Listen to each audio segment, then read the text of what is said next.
Barka da zuwa Hausa Magic TV. Kar ka manta mai sauraro ka danna mana alamar subscribe da ƙararrawar sanarwa domin ta hanyar haka ne kawai za ka kasance da sabbin shirye-shiryenmu da zarar mun ɗora.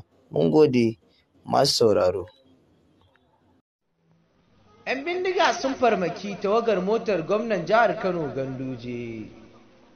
'Yan bindiga a Najeriya sun kai hari kan tawagar motocin gwamnan jihar Kano Abdullahi Umar Ganduje lokacin da yake barin Zamfara domin komawa gida, abinda ya yi sanadiyar jikkata 'yan jami'an 'yan sanda uku da ke cikin tawagar.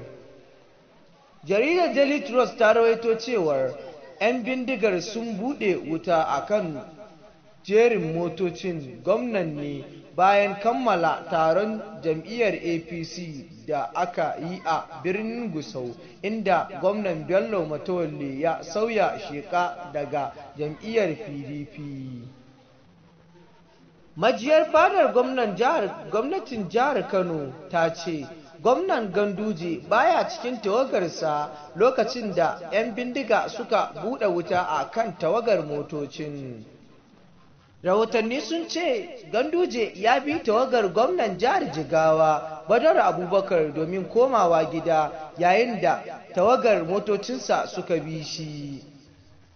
Wannan harin na zuwa ne a daidai lokacin da 'yan bindigar suka harbe ɗan majalisar jihar Zamfara Muhammad Ali Ahmad da ke wakiltar Shinkafi a kan hanyarsa ta zuwa Funtuwa daga Gusau bayan kammala taro.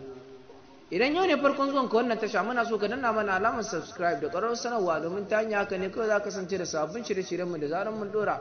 Sannan ka manta mai sauraro ka danna mana alamar liking domin ta hanyar haka ne kawai za ka ƙara mana ƙwarin gwiwa kawo muka sababbin shirye-shirye a koda yaushe. Mun gode da zuwa na tasha ta mai albarka ta Hausa Magic TV.